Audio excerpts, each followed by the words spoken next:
saya ngapresiasi pertanyaan dari mahasiswa non-muslim tadi. Sebetulnya ketika negara ini berdiri itu ya dialek semua antar umat beragama. Sehingga diputuskan yang penting itu berketuhanan. Maka yang ditolak oleh konstitusi kita adalah ateisme, komunisme.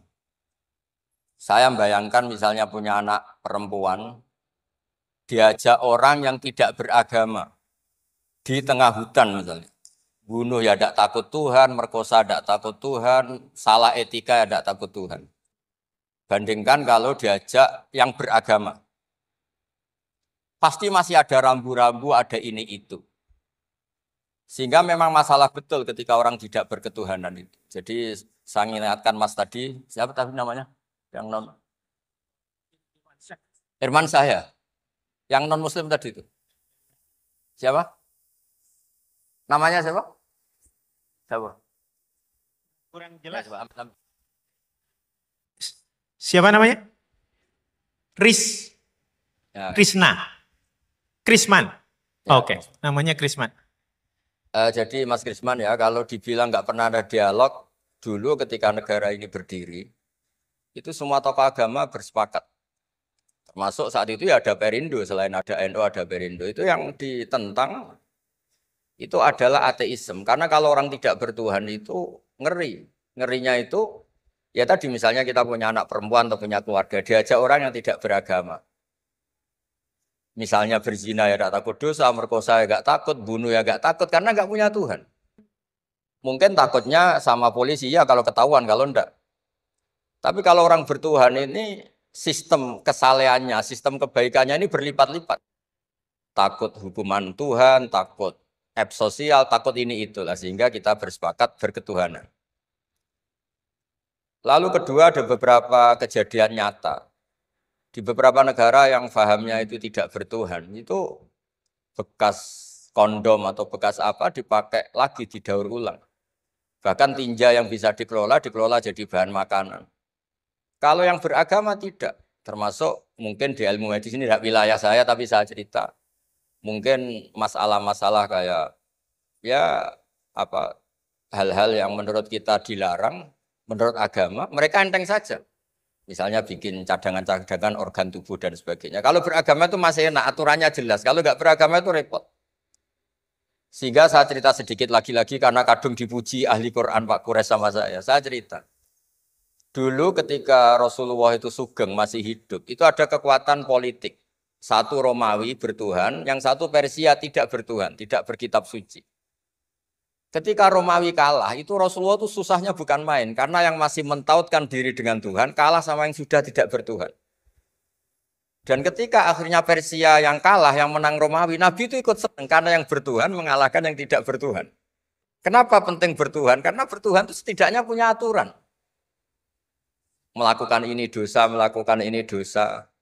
Empati sama fakir miskin itu ibadah. Semua agama pasti sama di tema-tema seperti itu. Sehingga berketuhanan ini penting sekali kata Pak Kores tadi. Berketuhanan itu luar biasa. Terus kedua, ini penting juga. Saya mohonnya. Saya pernah juga disowani beberapa tokoh dari Mabes Polri. Saya sering bilang, Indonesia utamanya pejabatnya harus terima kasih sama seluruh rakyat Indonesia. Karena itu aset yang sebenarnya Indonesia ya seluruh rakyat Indonesia. Saya cerita, satu cerita ini hadis sahih di Bukhari, nggak bisa dipertentangkan. Ini hadis sahih di Bukhari di Muslim. Di antara yang diapresiasi Allah itu adalah potensi jahat kita tidak menjadi, tidak kita wujudkan. Kalau seluruh rakyat Indonesia, tidak usah seluruh, 1/4 kita ini maling semua. Itu negara miskin kok, karena biayai kita di penjara 2 tahun, 3 tahun. Separuh kita mentalnya membunuh, habis Indonesia. 1/4 saja, 1/3 saja, 1/8 saja punya mental killer, itu habis Indonesia. Ketika rakyat kita, ketika tetangga kita, masyarakat kita tidak melakukan kejahatan, itu ketertiban yang sejati. Maka semua bentuk ketidakkriminalan yang dilakukan oleh rakyat Indonesia itu awal dari aset bangsa ini. Coba kalau semua orang mencuri, habis negara untuk biayai di penjara. Semua orang kriminal, berkahnya mereka tidak melakukan, Indonesia baik-baik saja. Sebab itu ketika ada sekian kebaikan, Nabi terakhir ngendikan apa? Takufu syarroka anin nas fa innaha shadaqatun minka ala nafsik. potensi jahat kamu jangan kamu lakukan, itu sudah menolong peradaban. Para gadis tetap gadis karena nggak diperkosa. Orang yang punya kambing satu tetap punya kambing satu karena nggak dicuri. Orang yang berkarir tidak terhenti karena karakternya nggak dibunuh, tidak dihujat, tidak dihentikan, tidak disetop oleh cibiran, oleh bulian. Maka di antara 7 orang yang dilindungi Allah, fidzillihi yauma la dzilla illa dzilluh, itu Nabi hanya cerita orang yang nggak jadi. Di antara yang diceritakan Nabi dalam sebuah hadis, saya ini lelaki sejati, sangat mencintai sepupu saya, dan saya mau ngumpuli dia, tidak mau sampai saya kasih uang 100 dinar. Setelah saya kasih 100 dinar, saya ingin ngumpuli dia dengan cara salah tentu. Dia gak mau dan berpesan, la tafuddal khatam illa bihaqqi. Kamu jangan ngumpuli saya sebelum nikah. Singkat cerita, pemuda ini gak jadi melakukan hal yang nista, yang gak benar. Itu sama Allah dijadikan wali. Berkahnya enggak jadi. Jadi kalau potensi kejahatan kita tidak menimpa orang lain itu sudah luar biasa. Jangan nunggu berjasa kita dapat penghargaan setelah kita jadi kiai besar, jadi dosen UGM, jadi ini itu. Semua masyarakat kita yang menahan potensi kejahatannya itu adalah aset sejati Indonesia. Karena sekali mereka berkejahatan, entah itu mencuri, merkosa, habis. Harapan kita sebagai bangsa habis. Tapi selama ini nunggu ngapresiasi itu yang bentuknya fi'lu, yang bentuknya mereka melakukan apa. Sebetulnya enggak. Tidak melakukan kejahatan itu sudah bagian dari kebaikan yang luar biasa. Terus yang terakhir tadi yang pertanyaan pemimpin muslim dan non-muslim. Memang ini wilayah sensitif, tapi sebetulnya bisa dianalisis secara fikih. Ya saya ulang lagi, bisa dianalisis secara fikih Nusantara, fikih kebangsaan. Jangan dianalisis pakai fikih yang internal dalam Islam. Saya ulang lagi, jangan dianalisis menurut fikih yang di internal Islam. Kita beri contoh umum saja ya. Kita beri contoh umum saja. Dulu Pak Gores pernah mencontohkan kalau non-muslim bisa jadi pilot beneran. Padahal dia non. Sama Pak Munjid yang kiai di UGM. Nggak bisa jadi pilot. Kira-kira milih mana? Tapi itu kan wilayah yang sensitif. Karena ini di Indonesia itu konteksnya bukan urusan pilot. Urusan mewakili kebanyakan Indonesia itu muslim. Dan demokrasi itu mencerminkan suara mayoritas. Tapi tidak mungkin juga membiarkan muslim yang killer, yang pembunuh, yang dulu punya reputasi, yang misalnya macam-macam. Jadi hal-hal seperti itu, kata Quran itu, jangan berdiskusi sesuatu yang kalau menjadi jelas malah masalah. Karena itu kan seperti pertanyaan gini, Gus saya punya kerabat di Jogja, tapi pelit, sama orang lain dermawan, bagus mana? Kita kan nggak mungkin menganjurkan mutus hubungan keluarga. Tapi tidak mungkin juga suruh ikut orang pelit. Anda membingungkan orang fikih karena kalau yang nggak ahli fikih itu ya gampang saja jawab semaunya. Tapi kalau saya sebagai orang yang nekuni fikih itu bingung. Saya sering ditanya orang juga, Gus saya mau nyalon lurah, ya lurah atau bupati atau apa. Katanya nyuap itu haram, Gus. Setelah dipraktekkan nggak bayar, nggak bagi uang, ya nggak jadi betul. Yang menang yang bayar. Terus akhirnya fikihnya tak rubah. Nyuapku yo haram, medit yo haram kata saya.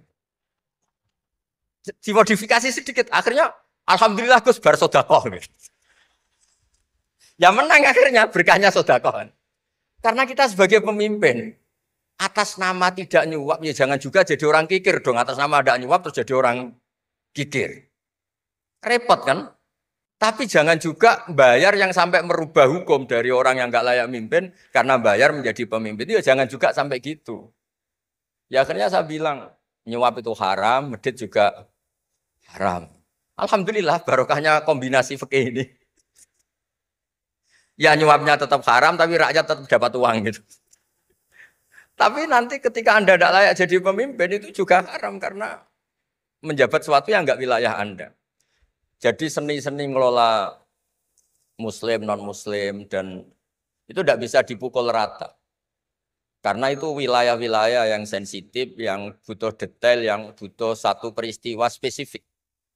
Saya pernah ditanya, Gus saya ini hidup di Amerika, kalau milih presiden kan sama-sama non-muslim, milih yang siapa?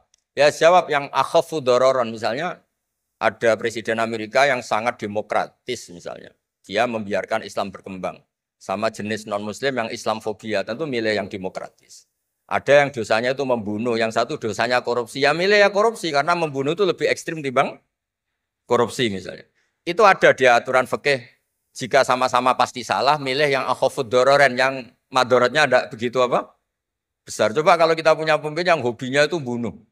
Sama yang hobinya rakus harta misalnya.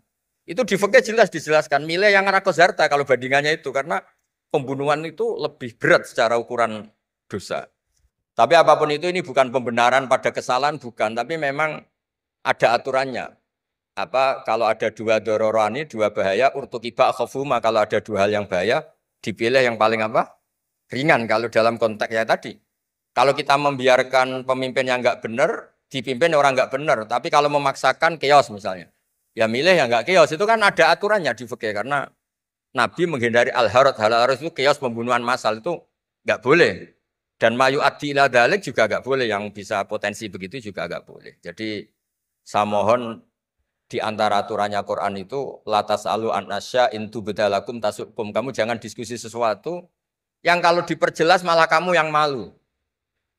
Saya biasanya mencontohkan hal-hal yang ringan kayak suami istri. Misalnya Anda tanya sama Pak Munjid, istrinya tanya, Mas, apa betul saya ini cinta pertama Anda? Bukan alternatif terakhir. Wah itu rata-rata orang nikah itu kan korban alternatif terakhir. Itu kalau ditanya sama-sama konangan itu aslinya itu. Ceweknya juga sama. Apa betul Pak Munjid itu cinta pertama pilihan terakhir? Oh saya sering mau nikah ini orang yang saya cintai, tapi takdirnya ini. Gitu. Itu kan orang dibilang takdir itu kan ya tersinggung. Jadi banyak hal yang kalau didiskusikan tuh masalah-masalah. Latas alu anasya intu bedalakum tasukum. Kamu jangan tanya atau diskusi sesuatu yang kalau diperjelas itu malah masalah. Jadi itu etika ya. Etika dalam diskusi juga jangan memicu lagi. Saya kira demikian nanti ditambahi oleh Abi Profesor Kures. Monggo.